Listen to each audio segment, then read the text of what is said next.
breaks, gaps, hiatuses, thigh gaps. Yeah, I don't have a thigh gap. No, neither do I. It's brutal. It's brutal in the winter. Not having a thigh gap.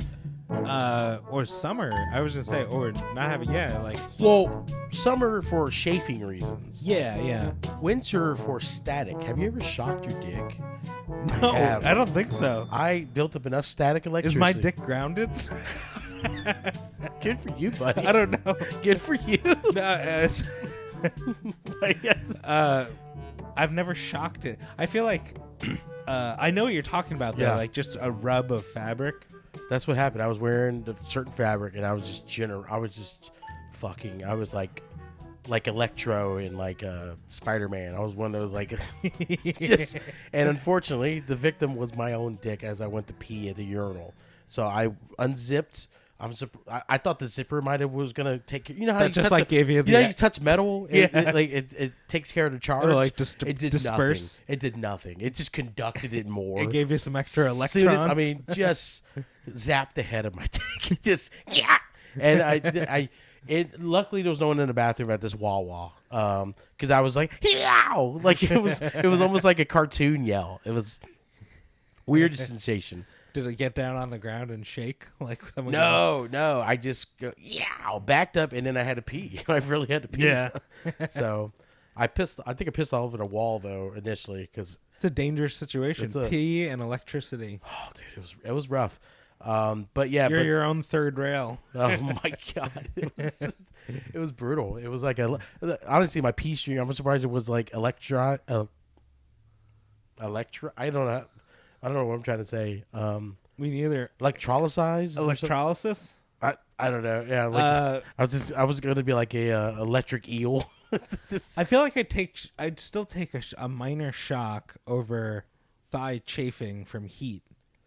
Especially if you're stuck walking, if you have to walk a long distance and you're chafed, it's a bad situation. Well, because it's a slow burn versus a instant gratification type thing. It is a slow burn. Yeah, because it's like someone holding a cigar an inch off your little tender thigh. It's like choosing to it's really tender meat under, Yeah.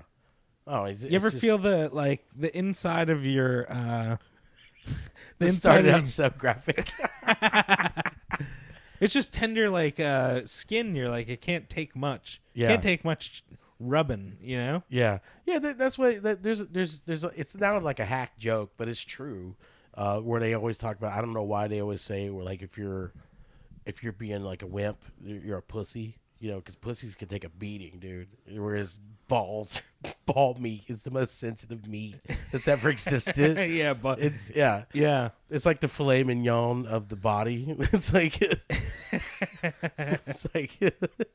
yeah, it does. It's like that delicate meat. You know how the T-bone steak has regular steak, and there's that nice tender. That's what the ball meat is made out of. Do you ever take some severe ball shots, when you're younger, especially? Yeah. Or just you have a girl that's very reckless with your dick while she's fucking you. Oh yeah, like an errand slap or something. Or just the ball shifts. I don't like it. Oh God, yeah. All right. Wow, this is the most graphic start to any of our podcast episodes. That's fine. I love it. I remember one time I was playing lacrosse in high school. Yeah, and I was a goalie, but I was the backup goalie, and the guy who was the starter goalie was this insane half Japanese, half something kid. He was a wild dude. But I remember him we're in the locker room, and it was after practice, so I just had mesh shorts on, just regular clothes. Oh God. And he just took a lacrosse stick, and he had a lacrosse ball in it, and he just held it up like that, and I was about 6 feet from him, and he just like he shot it, and it's just directly into my balls. My God. And it was you ever in so much pain that you start sweating? Yes, I've had that a handful of times, not just from ball shots, but several things. Yeah, but when you're in so much pain that your you body start doesn't sweating, know what to do. Yeah, it's just your doesn't body know what to do. Yeah, it's panicking, pure panic. Yeah, your body's I remember that being terrible. I remember laughing and being in horrible pain all at once.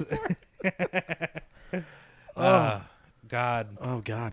A lot of balls to start out with. Yeah, dude. I mean, Gaps and breaks. I mean, we talked about gaps and breaks. Yeah, gaps, yeah. No lack of gap in the breaks of our balls. No, I mean, but, like hiatuses. Because the reason why we're doing that was this is what the first episode we've done since about a month or so. Yeah, probably a month. Probably a month. We've been busy boys. We've had eventful months. Yeah, man. I had a lot of things going on in our lives, stuff like that. And I went through a breakup. We discussed that. It was kind of a bummer. Which sucks because prior to this situation, relationship, whatever you want to call it, I had a huge gap of time of Single Marcus. Oh, it was I mean, I talk about it on stage where I'm like, my celibacy lasted longer than the Confederacy. Oh wow. Yeah, I was like, I spent so long since I've had sex that my foreskin grew back. Like I talk about, but I mean, it does something to you, like especially when it's not voluntarily done. Like it's not like I wasn't trying to meet people and like hook up or whatever. Yeah, it was just like a lot of what I call unrequited loves. Right. Yeah. Like and that gets difficult and frustrating, especially when you're doing stand up all the time and like if you're busy. Yeah. You're like if you're very busy and you have very little time. That and works. Then what time you do. Yeah, I know that. And then the weird thing is like when you stop trying is usually when you'll meet someone. Yes. It's weird how the world works like that. Now this happened twice now. I was just like, I wasn't even like the girl that broke up with me. That's I was just doing a show and then we whatever and then we added each other on social media and then we started chit chatting and I had my eye on somebody else completely and then that fell through and then we just started talking, and then that's just how that was. And then I'm currently seeing someone right now, and like, yeah. So it's all good. Yeah, it's good. But it's just weird though. But prior to that, I don't know what the hell happened.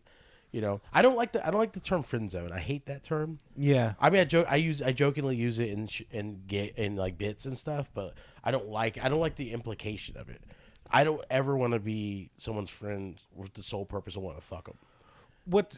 Yeah, no, that's that, and it's a bad situation because if they don't, girls are usually so direct, because they're not typically like, they're usually like pretty, like if you go after a girl and they're not responsive, like they're just not into you. So it's like important to learn like, to not pursue. Yeah. When it's not. I know that you always hear like old timey like stories from like past generations, and they're like, he just wouldn't leave me alone, and finally I said yes. Yeah, which I guess I understand that. Like if you're like persistent, I guess that pays off too. But I was always of the ilk of like you could try.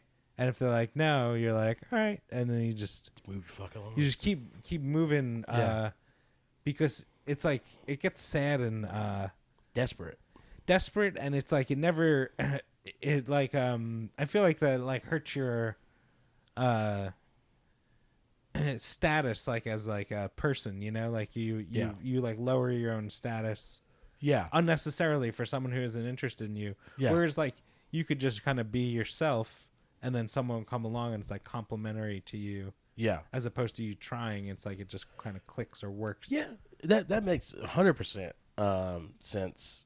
Because like, let's say this thing I'm in right now, let's say this goes, like the communication is really good. That's what I love about it because like we both got out of like a breakup type thing. And so it just kind of like found each other. Yeah. So, but we are also aware that, life is life and shit happens and like, this person has a kid, and so things are going to happen probably down the road where there may just life happens and we just have to split, and we're aware of that. So like I think that's what made the other breakup so bad was like the communication was off. When there was like a change in the relationship, there wasn't proper communication. That's really my thing is I'm at the age now where it's like shit happens, man. Life happens, like like right now, I have a bunch of friends who are caretakers for their parents and stuff, and all these different things. So I know stuff like that can just occur. You know, I don't know, but it's just I don't know. Change is tough for me sometimes. I'm getting used to that. I think all people resist change, 'cause it's hard. But a lot of times it's for the good. Yeah. And it's nice to, have a good open communication that helps. But also, one of the things I love about like hiatuses and breaks is like, for example, it's like a sexual hiatus, and then you jump back in the saddle again. You're like, oh my god! you're like a homeschool kid going to Chuck E. Cheese for the first time. Yeah. That's what sex after a long break feels like. You're like, oh my god! It's really exciting, and there's a mouse in there. There's a mouse. Oh my god! And pizza. Multicolored balls.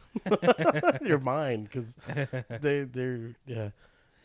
It's pretty good. I think. What about? Have you taken breaks from? What about eating stuff? Have you ever taken breaks from like eating a certain type of food? There's detriments to taking pauses on things. Like, for example, if you're an athlete and you take a long break and try to get back into it, dude, you're rusty and you're not at your caliber. Yeah, there's that. You know, I mean, even back to the sex stuff. You're like, this used to work. What the hell? You know, you don't like this angle? Did that work? Is that not the key that unlocks the lock or whatever? But no, you're right though. For example, I forgot what I had recently. It was like a food from my childhood. I haven't had since I was a kid. Like a snack food? Yeah. And I was like, I love these things. And I ate it. I'm like, fuck, this sucks. This is terrible. I feel like processed food has gone downhill since we were kids. Oh, yes. You know? Yes, 100%. Especially they when just make it cheaper and cheaper. Yeah, they try to bring back the like retro. I don't know. I'm doing quotations. And on then a they have podcast. what's called shrinkflation. You know about this, where they make the product smaller. Yes. Yeah. That's bullshit. They charge more for smaller products. Yeah, the price is going up, but the product is going down in size and size and quality. Oh my god. Yeah. There's like very few things that are worth the money. The only thing that I had recently that was like a retro thing, two things. That was like a retro thing that I had was when I was a kid. That was still good when they re-released it or whatever. Oreo Cakesters. Oh, Oreo Cakesters. I guess I love Oreos, so I probably like that. Dude. I haven't had that though. And if you're a vegan, they're vegan. Everyone, that's the food that vegans always market to. Yeah, come on, be a vegan. Oreos are vegan, dude. Like, yeah, because like, it's a funny way to pitch a diet. We do comedy at a vegan place on Wednesdays, and the Walrus, and they have this company this guy that makes these like dessert cookies. There's these big mound cookies, and they have like different fillings in them and stuff. And they have this Oreo chocolate chip one. It's so good, but it's like filled with. Are they all vegan cookies? They're all vegan cookies. They're all vegan cookies, but yeah, that's their jam. That's the vegans' jam. Like, guys, Oreos. It's like, but I love the meat. It's interesting because like some vegan food is incredible, and then you get some and it's awful. But they'll like say it. They're like, "This is amazing, right?" And you're like, "Well, you haven't had the real version of this in a long time, clearly." Yeah, because you think this is good and this is not good. Yeah, but certain things you're like, this is as good or better than anything. Like even if you didn't say it was vegan or anything, you know. Yeah, baked goods. I feel like once in a while you get a good one. Yeah, I mean, but that's because it's just sugar. It's just sugar and like, I mean, I remember a vegan. I sat across from a vegan once at a job I worked, and he said, if you make cookies and you put eggs in those cookies, right? He goes, you could substitute a banana for 2 eggs or whatever. He said, it was like some kind of equation. He goes, so you put a banana in instead of eggs, those cookies become vegan. He goes, when you eat a cookie, you don't go, these are some good eggs, right? And I was like, that makes a lot of sense. Yeah. So here, his point was just substitute like animal products for other things. So he makes chocolate chip cookies with bananas? That's weird. He never made me cookies. Oh, okay. But that's chocolate chip and banana cookies. That sounds he was like a Elvis... wispy, sweater-wearing, tea-sipping vegan. Like You're like I don't want to become vegan because I don't want to become you. Yeah. Those kind of people. I was vegan. I ate vegan for 4 months one time. Yeah, you were talking about that. And you feel really good. You feel like a superhero version of yourself because you're like a lot more energy and you feel like lighter and like very nutritious and everything. But I love to cook. You run out of ideas to eat when you're vegan because they eat like all their food is very like basic, and then you get into cooking and you're like you could cook a series of vegetables together. It's a nightmare. Like you eat roasted vegetables over and over and over, which is great. You do that anyway. You're supposed to, but it's just like you run out, and then I don't know if I ever said this on the podcast before, but like I did that break. No, I ate vegan. I also had no sugar the whole time, 4 months, and then we went to like a family gathering, and I had a slice of chocolate French silk pie. How did your body respond to that? Dude, I can't explain I ate it and it was like my body it was like my brain, it was like fireworks, and like I had never tasted sugar before in my life. Oh my god. It's almost worth it to deprive yourself of sugar for a long time and then just fucking dive in the deep end with something. Like go to the Cheesecake Factory or some insane bullshit, like our bakery, like some good bakery. Fuck a chocolate silk pie. Dude, I remember eating it and I was like, it felt like drugs. Like I was like, this must be what like heroin is, it was insanity. And needless to say, no, I was not a vegan anymore, or sugar or whatever. Just eating handfuls of frosted flakes. Dude, it was just like going at the bottom, taking the sugar and then rubbing it on your teeth. Rub it on your teeth. Like you're checking cocaine for purity. Man. This is 100% pure Kellogg's. This is heavy whipping cream. Heavy whipping cream. Holy shit. This is the Lando Lake stuff. Yeah, I've had some vegan food, and when it's so funny, it wasn't bad. This one was seasoned pretty good, but it still just tasted. It was like, best way to describe it would be, having a sexual hiatus and just getting a blowjob, and it's not good, but you got to convince yourself it's good because it's the first blowjob you had. I wouldn't even say that. I would say it would be a sexual hiatus. And then having a girl invite you over. This is a vegan restaurant. Invite you over and give you a hand job, and a dry hand job at that. No, she didn't even spit in her hand or nothing. All friction. No, she just it's all friction. A frictiony hand job, because a blowjob's too good. And you're just a blowjob is like a tapas restaurant. And it's your whole time you're like, this feels great. Oh god. You're such a dirty girl. I could have did this at home. This is environmentally friendly. I could have had a better meal at home on my own. Oh, my God. Oh, shit. Yeah. No, I don't know. I've never been to a vegan restaurant. Yeah. I'd imagine there's somewhere good. We should start a war with vegans. Oh. I would win. That's what we got to do to get more people to listen. We got to start attacking groups of people. Yeah. Not attacking, but like judging them. Yeah, it's so funny. It's so funny because like, ultimately they're right. You know what I mean? Of course. Yeah, but the thing, the pretension level. I wish I was. I have like the animal morality of a vegan. Like I'm a huge animal lover. Yeah, I can't watch animal like cruelty anything. Yeah, but that's my favorite part. It makes them so delicious. Oh God. But. That makes. I wish, like, I saw a cow like playing with a ball the other day on video, and I was like, man, I shouldn't eat red meat anymore. I love the cruelty. But they're dying anyway, and they're delicious. Yeah, but the cruelty makes me enjoy it more. Just like knowing that a girl went through like trauma as a kid, knowing that she's gonna be a great lover later. You think meat tastes better?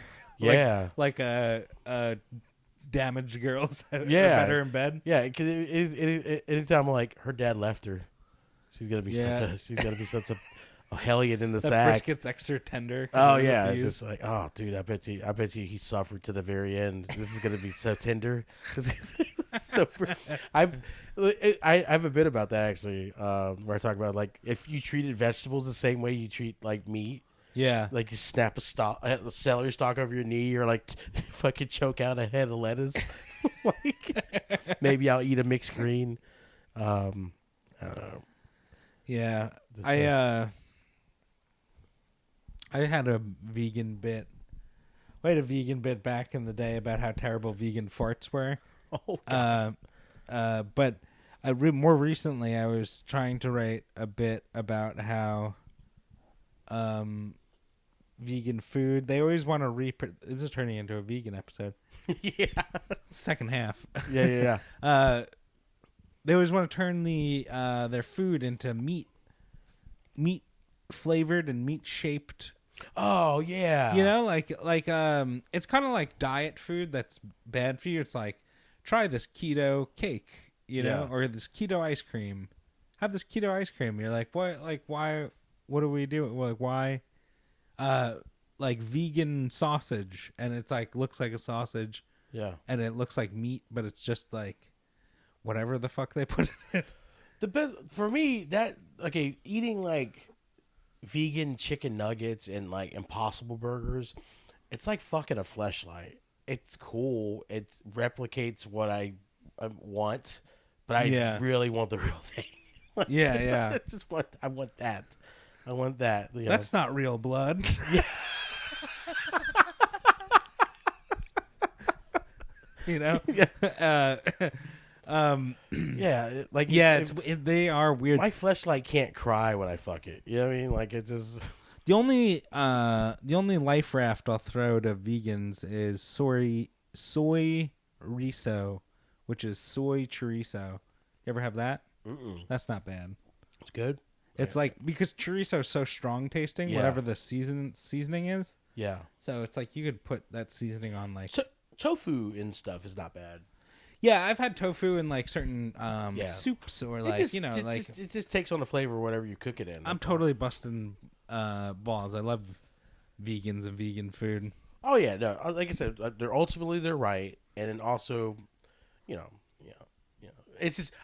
I think for me personally, is there's a lot of vegans I know are very pretentious. They're super, they got to work on that. Oh god, their PR is fucking a nightmare. So many. It's a lot of like, there got to be a better way to get across. You know, get the message across. Like I have a buddy named Forrest. He's a comedian too, but he's vegan and he just does his thing. He lives a healthy life. He's works out on stuff. We go out to a place and he's just like, he's quiet about it. Orders his thing, tries to order whatever close to whatever he can from the menu that's closely remotely vegan. Yeah. And then he just eats his shit and he doesn't. Yeah, it's honestly like how you when you're dealing with like Christians or like anybody who's religious. Yeah. It's like, oh, Dave believes in Jesus. Dave doesn't fucking talk about it. Dave just does his thing. He just lives his life and he's a cool dude. And then it was like, what about Jeff? Well, fucking Jeff won't shut up about it. Yeah. Like, Jeff's like, he keeps asking me to go to church. Oh god, he keeps talking about how my daughter's gay and it's fucking. Do you ever get people who are break into religion suddenly in conversation? Yes, I feel like I get that times more in the South than I've ever. Yeah, people will be like, "How's your day going?" And you're like, "Whatever," and they're like, "Yeah," and then they're like, "And that's because Jesus risen." And you're like, "What?" Oh, you're like, it takes Trojan horse me with religion. A sharp turn on Jesus way. I've had that on a Tinder match. Really? Yes. Sexual Jesus. Why do women love Jesus? Because he's hung like this. Jesus Christ. No, I had a Tinder match, and I basically what I was doing for a while was some other communities have done this too. Basically, they use Tinder, Hinge, Bumble, all that to promote shows. Yeah, like, hey, I'm going to be here. You get to see me perform, support the show, but also we can meet, talk, and get to know each other. And that's what I did. I did that a couple times. They all ended horribly. They were all terrible. I have fucking stories for days. This one, I'm going to tell you about this one. She comes to the show, or the mic, or whatever I invited her to. I perform, and then I'm done, and I step out of the room to go to the restroom, and she follows me out. So then she's talking. I'm like, well, I'm not going to go back in the showroom. Sorry, friends. I'm sorry, whatever. So I'm talking to her, and we're having a good conversation. I'm like, oh, this is cool. This is right on. And then, she's like, you have any kids? And I was like, no, I'm an uncle, blah, blah, blah. And then she goes, what are your thoughts on God? And I was like, I don't like the way you asked that. Like, it was like, and then she just goes into Tell me all your thoughts on God. That's all I thought of. Oh, dude. And I really like to make that. and then she's like, do you ever feel like she got really, it was weird. She got hippy dippy. She's talking about energy and vibes and stuff, but it's all created. It's all connected to our creator. And then, You could easily channel that. Chicks like that, you just got to go with that crazy. yeah. And be like, yeah, I feel the energy. I get good vibes from you. And it's like improving with good, but you have to like But you got to learn yes what and their that pussy. yeah. You have to yes and they're crazy or they're whatever Yeah. they're, It just caught me off guard. I didn't. Yeah. I was, because it was just like we were talking about, like, It's weird to be Yeah. religious and be like crystal energy vibe kind of. yeah, Because they was usually separate chicks. yeah. Well, I'm finding these hybrids because we live in the South. That's true. I mean, yeah. we got the one Mike there's a CBD cafe, and that person's very conservative. It's just weird. The lady who runs it Yeah, very very politically conservative. with a C. Huh? What? Yeah, yeah, Really? yeah. I didn't know. Runs a CBD kava. Yeah. All that, and it's politically. I've never encountered that in my life. Usually, it's like unshaven, hairy armpit people.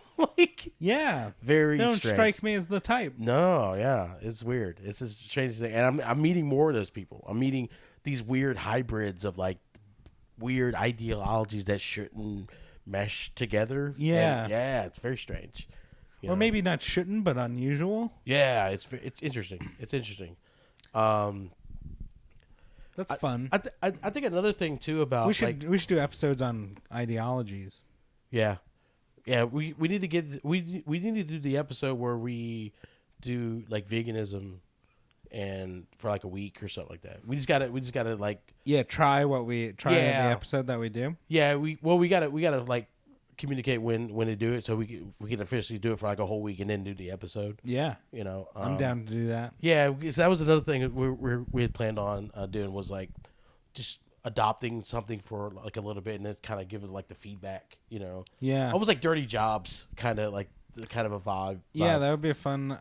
I think it's a good idea for a show. Yeah. I don't know what a good name for. Another We'd have thing to come up about with a certain, good like name. sometimes pauses, hiatuses are detrimental. Sometimes they're good, because you went through a pause in comedy, right? Yeah. And yeah, so I stopped in 2017. I moved from San Diego to Raleigh, North Carolina. And it was like a cost of living personal decision. Like we wanted to buy a place and settle down. Yeah. And we didn't have nearly enough money to do that in California. Yeah.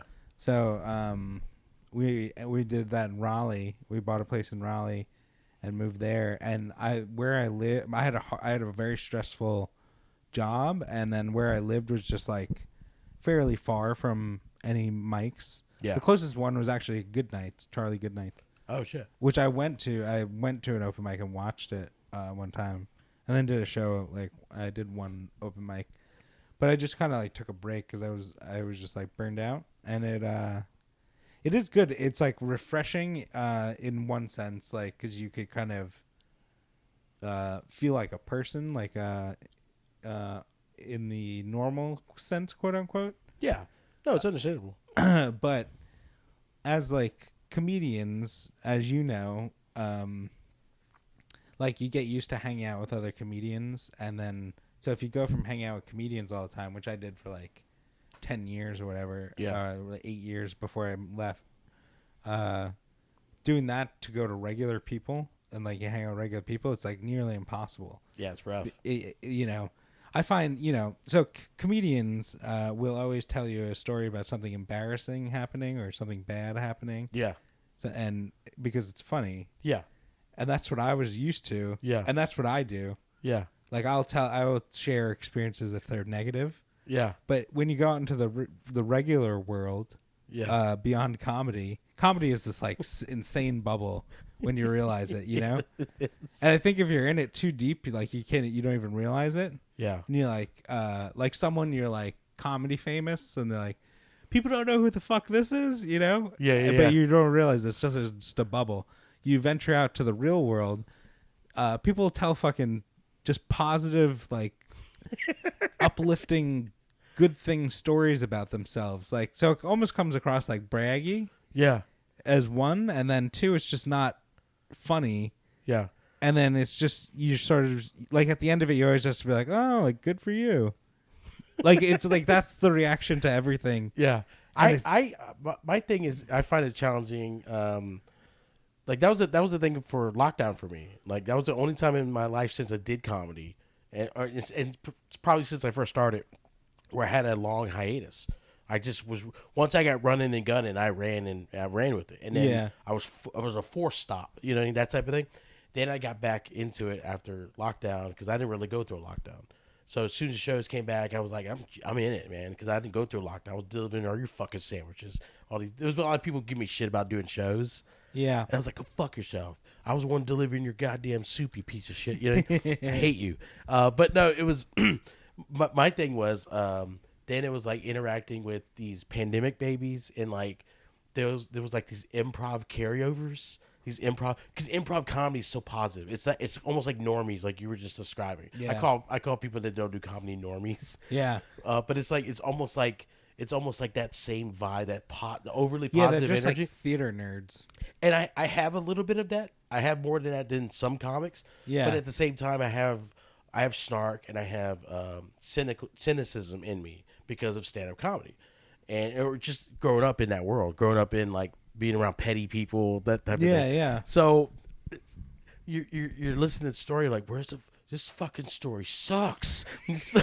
And then I one of the things I cannot stand is when people who can't tell a story get on stage and try to talk and tell a story. That I actually made a couple comics, like, I wouldn't say cry, but like get misty-eyed, because I told them, you can't tell a story. You're not entertaining. You're not funny. They want it honest. They want it honestly, like brutal honesty. And I'm like, all right, you sure about that? And they're like, yeah, give it to me. Give me your worst. I'm like, all right, here we go. And then I was just like, you can't tell a story to save your life. Every time that you tell a story, I go somewhere else. It's like the movie Precious. I'm somewhere in another world. It feels like I'm getting raped with your boredom. You're boring. you can't tell. Like, isn't it the worst when someone's doing that? I actually like start taking steps backwards. Like, I actually like physically move away. It's so uncomfortable. It is. It's so weird. Like, so I always tell comics, so like, if you think you're a storyteller, well, then tell a story to a group of people. Watch their expression. Yeah. Watch. Are they captivated, or are they like looking at their fucking watches? Yeah, yawning. Are they scratching? Are they like blinking a lot? You know, they fucking don't tell a story on stage because you're bored. Yeah. You know, maybe work on some one-liners. I don't know. Grab a puppet. Make a puppet. You know, learn to play ukulele, because storytelling ain't your shit. You know.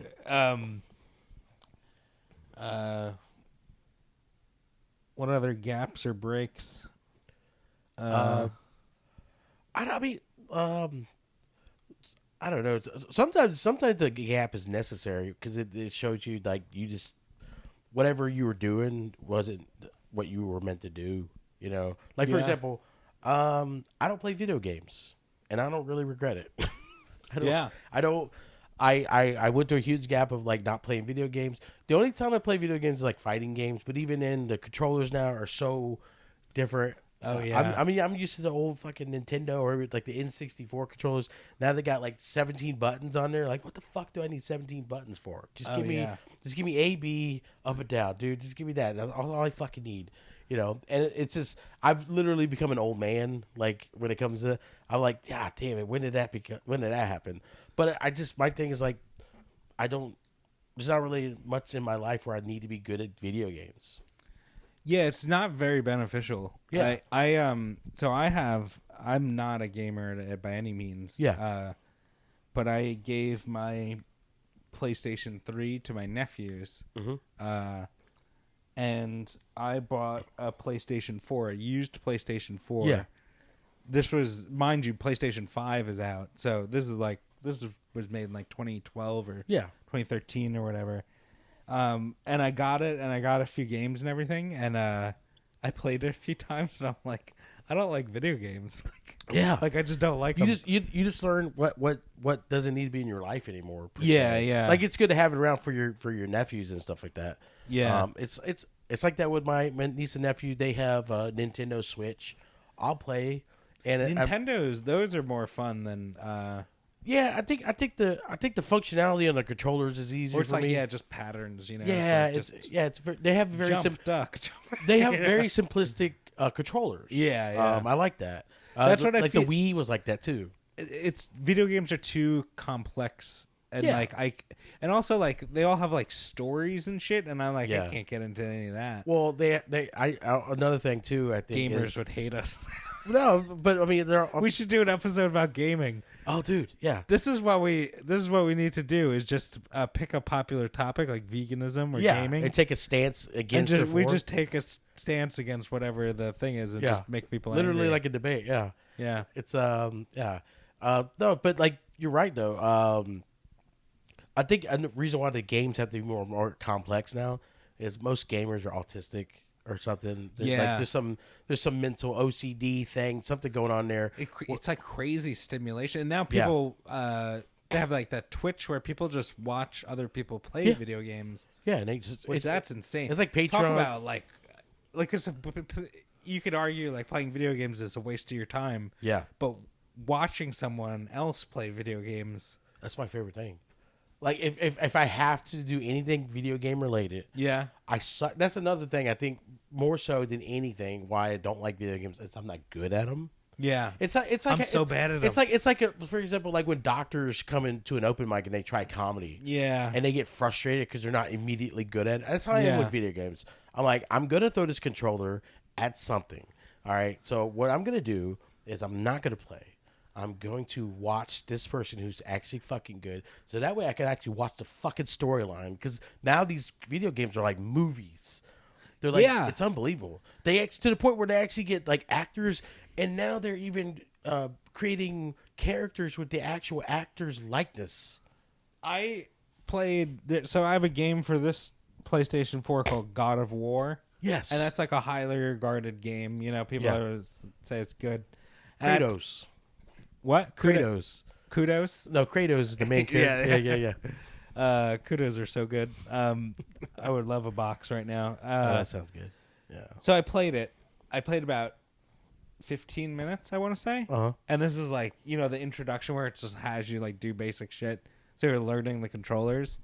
And it has some dialogue in it, and it was amazing. Like the acting was really good. The dialogue was great. And I was like, I actually like this. This is like really entertaining.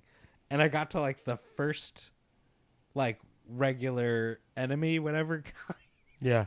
And I played for like 3 minutes. Uh-huh. And it was just it would just kill me so fast. And I'm like, I'm useless. Like I don't know what to do. And I gave up and I just haven't played it since. I played it for 15 minutes. And I've done that with several games where I'll play it for like 5 minutes and I'm like, I don't know how to do this, and this is not fun, and I put it down. I'm gonna sell I'm gonna sell probably half of what I got. I considered selling the whole thing, just reselling everything because I'm like I'm not gonna really use this, but I don't know. It's funny. It's funny how that works. I haven't have you taken? You said you don't really watch TV much. What about have you ever taken breaks from internet usage, like phone usage? I did at one point for several weeks. I took a break from this was in 2020. I took a break from social media Yeah. because I wasn't doing shows, and my main reason for being on social media, other than like getting in touch with like friends and family that live in other states and stuff, is mainly promotion for shows and promotion Yeah. for the podcast or the IG thing I do with my brother. And my thing was, this was before I started the thing with my brother. This is before we did the podcast. I was just like, what am I on here for?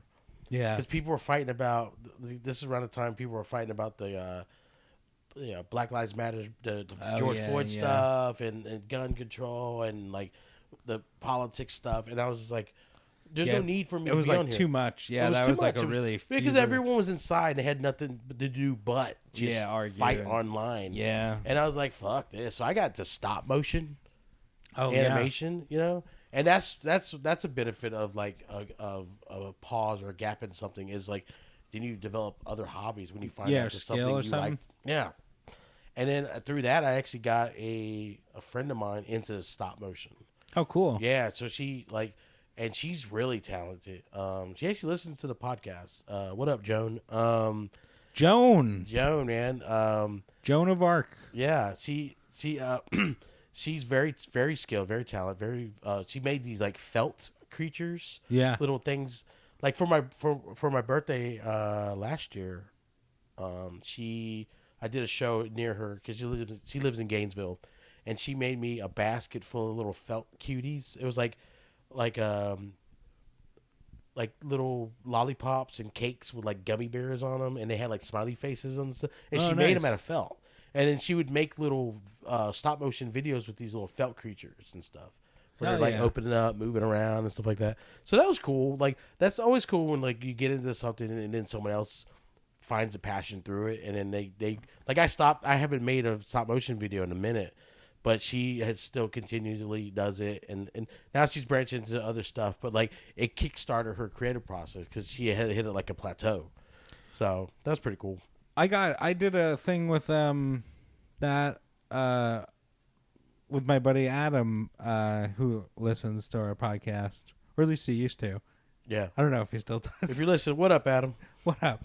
What up? But I got into like when I moved to Raleigh. Yeah. I had nothing to do, so I got into making pizza dough, like making my own pizza. Oh yeah. And I made it. I like worked on it for like 2 years there, Yeah. and I was just so bad at it. And then,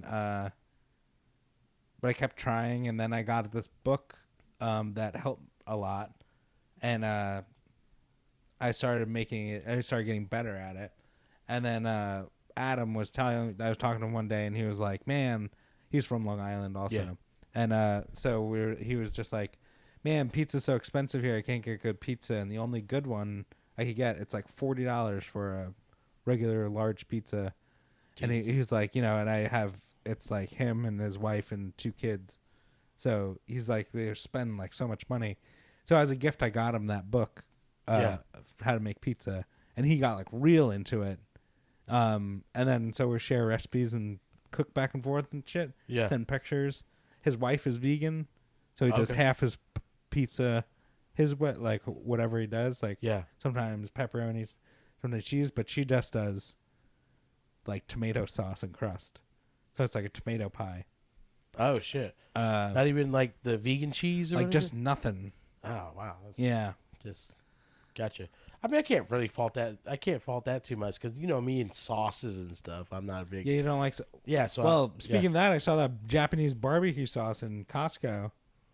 Banchan or whatever? Banchan, yeah. Oh yeah, that shit's so good, dude. Yeah. Yeah, when you made that beef and broccoli, that shit was riding. Yeah. I gotta get a bottle. Yeah, it was. And make it again. Good stuff. Hell yeah. Good stuff, man. Well. Any other breaks and gaps?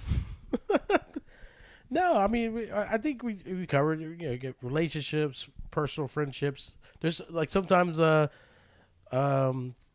some friends you probably encounter that where you have friends in your life where like you're too much right now, and then you just you go on vacation or I'm busy, whatever, and then and then you see him again, and you're like, tell me about your wild and crazy fucking life, like it's something. Yeah, there's that, Yeah.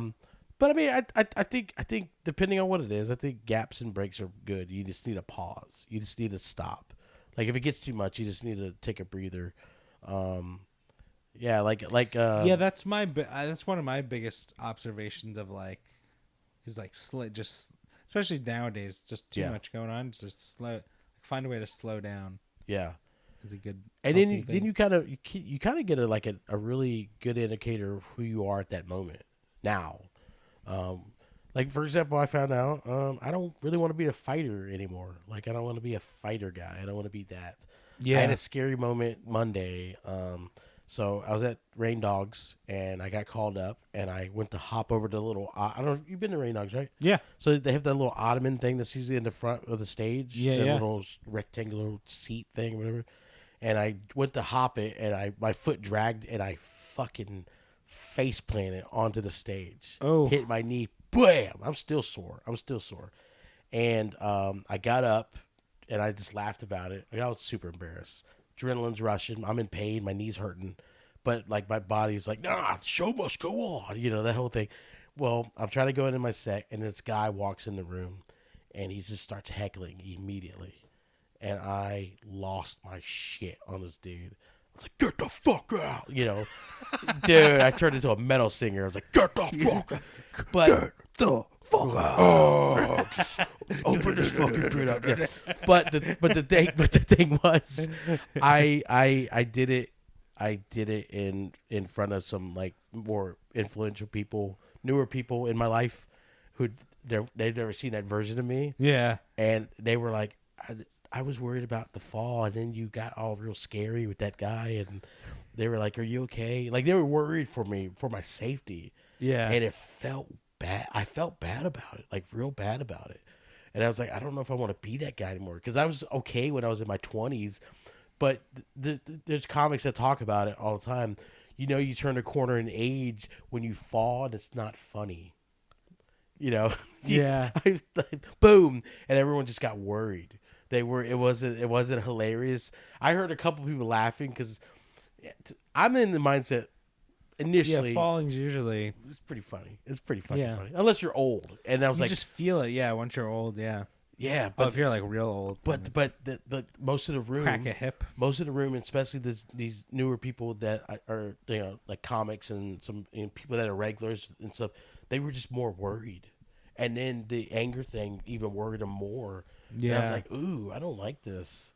It's weird. It's like, so I was like, I don't know. It's also scary, like, if you're like someone who's prone to fighting, like you never know how well someone's trained for fighting, So well, it's like, that and also no one plays fair no more. or that's the other thing is like if someone has a weapon, like a knife or a gun, Yeah.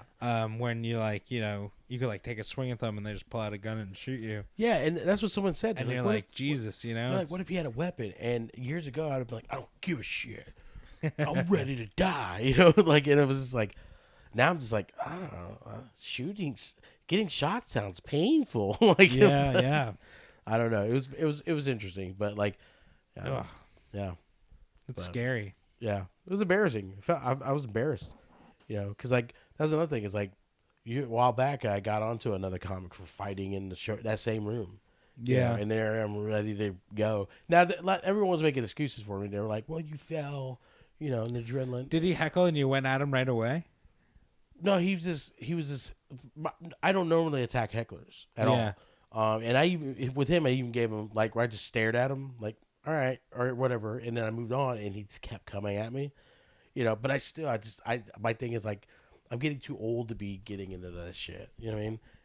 And then to see those impressionable eyes on me, and then their responses was like, I was scared, I was worried for you, and I felt fucking like a monster, man. It was awful. Man. So yeah. Anyway, Yeah, it's good to be not violent.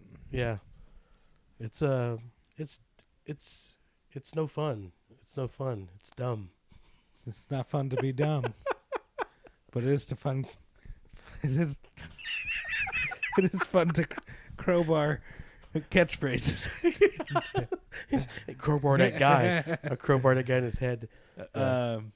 But it's cool to be a foolish. Yeah. It's we could pistol whip that guy. R.I.P. Ray Liotta. God, Ray Liotta in Observe and Report. Have you seen that movie? It's been a minute since I've seen that movie. With Seth Rogen and Ray Liotta's in it. Oh God, when when he curses when he like just loses his shit. There's this one scene.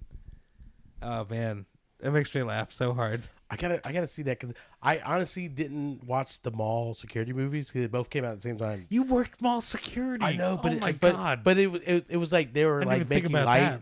Huh? No, I didn't even think about that in context of like watching the movie. Oh yeah. I was like, I can't watch this shit. They're making fun of my world. No, yeah, you gotta Observe and Report. I watched some of Observe and Report, and it's close. It more closely resembles what I dealt with. Yeah. Than Paul Blart Mall Cop did. You know what I mean? No, Paul Blart was like this is a fucking Disney parody. Movie, yeah, making fun of my world. Piece of shit. That's I'll no kill good. him. No, I was kidding.